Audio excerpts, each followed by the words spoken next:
There's a story that goes that in 1918, the Diocese of the Russian Orthodox Church went on retreat for a few weeks to a remote forest to discuss such important matters as to which colour vestments should be worn at which season.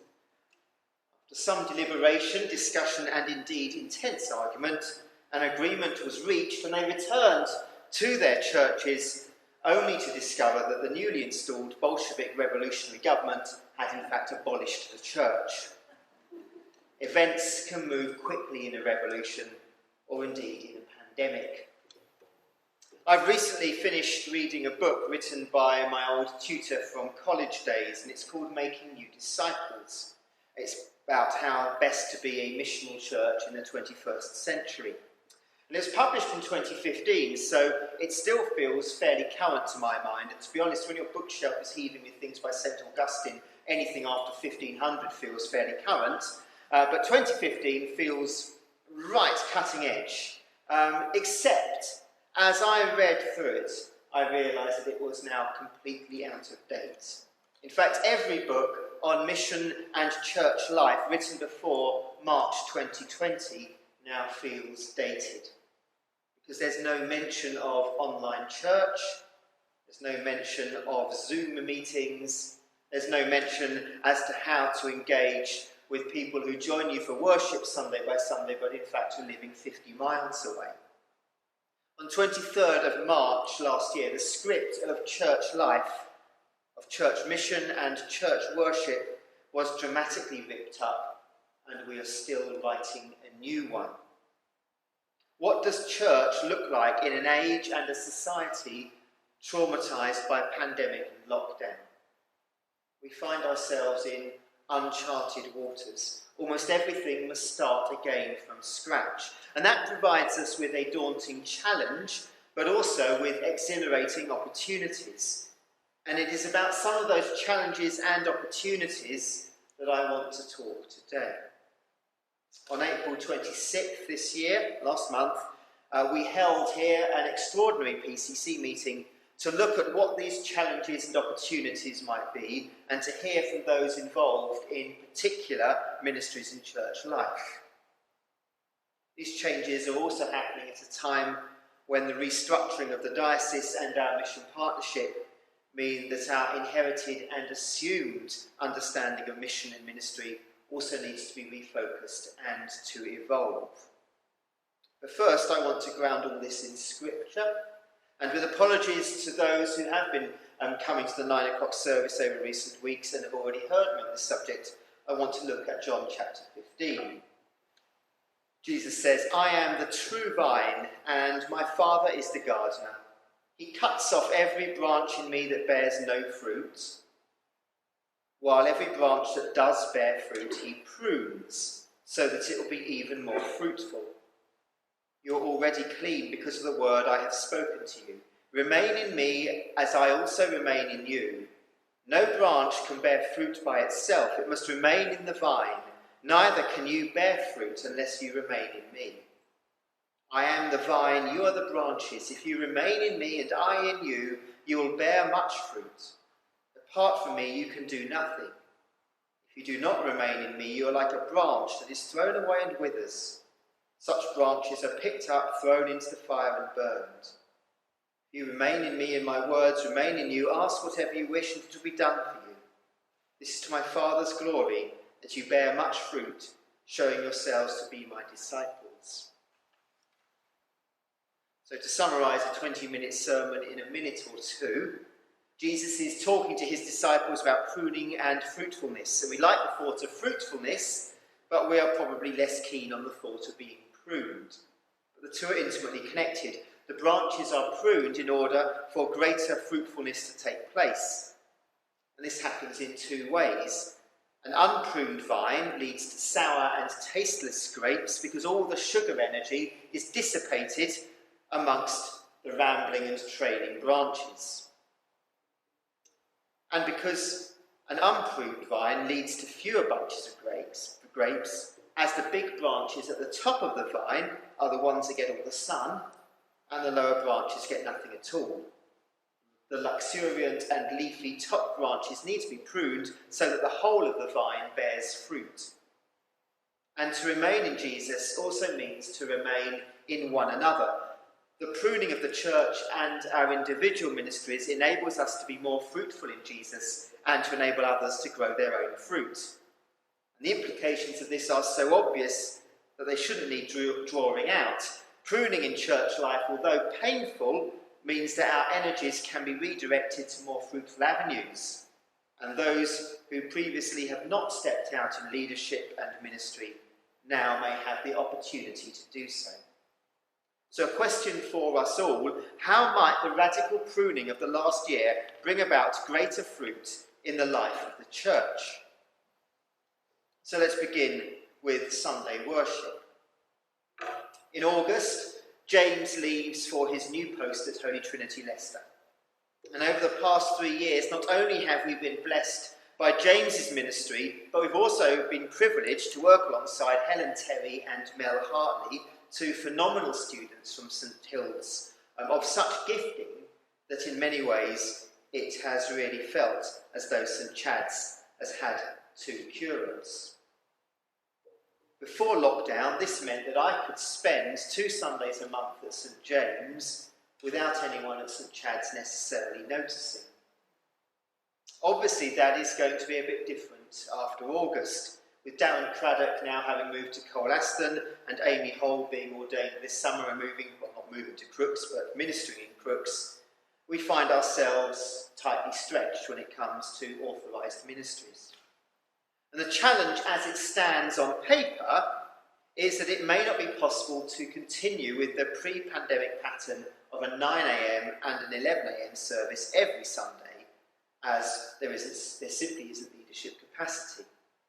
This will be particularly acute during the Christmas and the Easter seasons, where it just won't be possible to hold the same number of services that we have in the past if I am expected to be at both of them.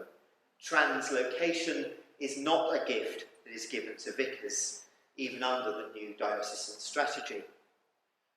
But I stress that this is what it's like on paper.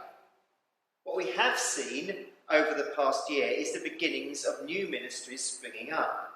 A new evening service led by the musicians has shown one possible new avenue, either as a way of occasionally leading a morning service or as a new emerging pattern of evening services. We've also become very used to virtual church services, and although I think these will always be a poor substitute for worshipping in person, we are actively exploring ways in which church services can be live streamed from St Chad's on a regular basis, with more success than we have attempted to do tonight. We have received a £500 grant from the diocese to facilitate this. The pruning in our Sunday worship leading team may bring about new gifts and new confidence in other members to grow in this ministry. Allied with this is the question of youth and children's ministry at St Chad's. In respect of youth ministry, the significant change this past year has been the ending of the Woodseats Youth Work project, by which Nick's ministry and costs were shared equally by St Chad's and Woodseats Methodist Church. In keeping with the PCC's commitment to support part-time youth work at St Chad's, we have agreed to fund the full cost of Nick's ministry, ensuring that our excellent missional work and presence at Club 66 and School Pastors continues, as well as our church work with Connected and Recreation. Both Recreation and Connected continued online over the lockdown period, enabled to do so by the PCC's faithful commitments to keep youth work going and not furlough Nick, as so many other churches have done with their youth workers. This again has opened new challenges and opportunities for us. Is it still right to give teenagers just 20 minutes or so on a Sunday morning when they can barely scratch the surface of a Bible passage, when over lockdown they have been enjoying a full hour? Children's work provides us with a different set of challenges. The stepping down over lockdown of some of our long-serving children's workers means that in respect of Kingdom Kids, we find ourselves under-resourced and at the moment without a coordinator to ensure safeguarding procedures are adhered to. But again, let us look at the opportunities as well as the challenges faced by this pruning. Lockdown has seen new children's ministry emerge through James's family Zoom service and through Ro and Jill's creative listening. And this gives us opportunities to think through alternative models of children's work that may or may not take place during Sunday morning worship. And perhaps it's time for us to begin to think seriously about what truly intergenerational Eucharistic worship looks like on a Sunday morning. At the same time, questions need to be asked and answered about our investment in children's work. We are, as far as I'm aware, the only church in the locality and the only Anglican church other than Ecclesall in the deanery that provides children's work from 0 to 18. And this needs to be built upon. Ideally, this building will happen through ministries from within the congregation, but the alternative is that St Chad seeks to invest financially in a children's and family worker. Such a commitment would show the dedication that St Chad's have towards our children's ministry, but would also require a significant long-term uplift in our giving, and so prayerful reflection is required to see whether this particular challenge and opportunity is the one that God is presenting us with at this time. At the other end of the age spectrum, we consider our third age ministry, which was flourishing before lockdown. Yvonne Smith has now stepped down from leading Natter, and my thanks go to her for her initiative in beginning that ministry some years ago. But Chris Carr has agreed to continue this, and a team has rallied around her. And we hope that Natter, along with Friendship Group, will be up and running as soon as COVID rules allow, because we know that those who attend those groups are feeling particularly acutely the absence of friendship, fellowship, refreshments together. So that is good news. At the same time, though, it won't be possible for the Thursday midweek communion to continue in its present form. This is partly because assemblies at Norton Free School are on Thursday mornings, and so it means that I'm simply not going to be regularly around on a Thursday morning to do the Eucharist as well. And my reduced availability anyway means that a weekly commitment to a Eucharistic morning service will be difficult. A midweek service in some form will continue, but maybe Holy Communion twice monthly. And whether non-Eucharistic services can take place on the other days will depend on the availability of others to lead them. Impact hasn't been delivered since the beginning of 2020, and questions have naturally arisen over whether this part of our outreach should continue after the pandemic in its present form. Even before lockdown, the number of deliverers was diminishing, along with our advertising revenue, and in 2019, Impact sustained a loss of about £1,800. The PCC up to now has always considered that this is a cost worth paying for a valued part of our communication and outreach strategy. But clearly, if we're no longer able to deliver to every road in the parish, then we are not being fair to our advertisers who advertise on the understanding that every household gets a copy. At the same time, the immense work that Tim puts into editing and formatting Impact, as well as Joe's work in invoicing and chasing advertisers, is not costed in, but is considerable nonetheless. So the PCC last month agreed that what needs to be done is a feasibility study so that we can assess whether we can still compile, finance and deliver a bi-monthly magazine, or whether we need to think more strategically about when and how we communicate to the parish, taking into account particular seasons when we may especially want our parish to know that we're here and doing things, as well as the possibility of combining both printed and virtual communication.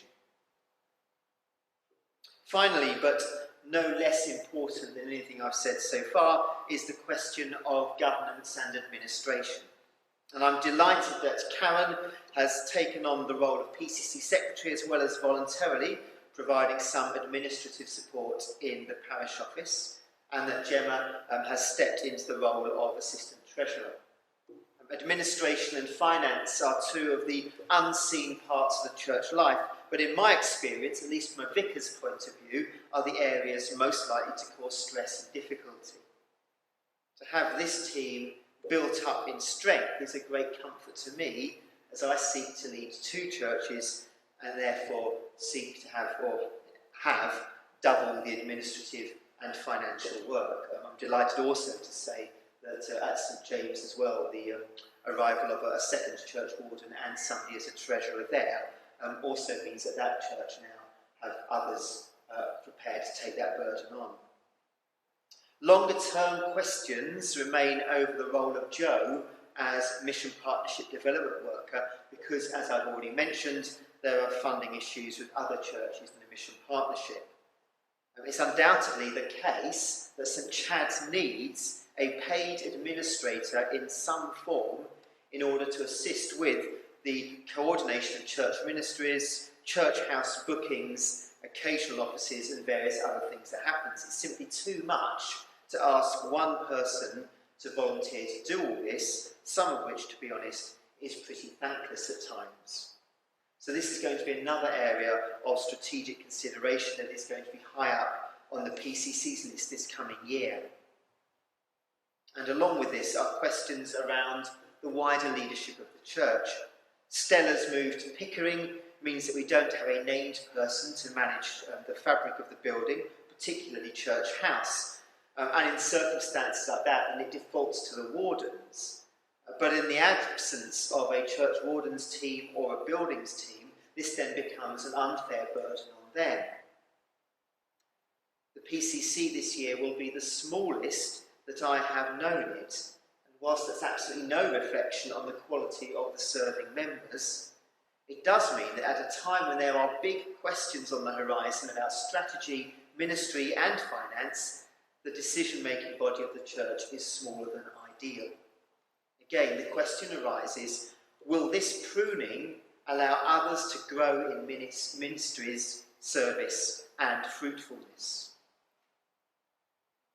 As I hope the church are aware of, and if you're not, then do please watch the short video clip that was sent out in the last email, the diocese is moving towards a model of oversight leadership and focal ministry teams.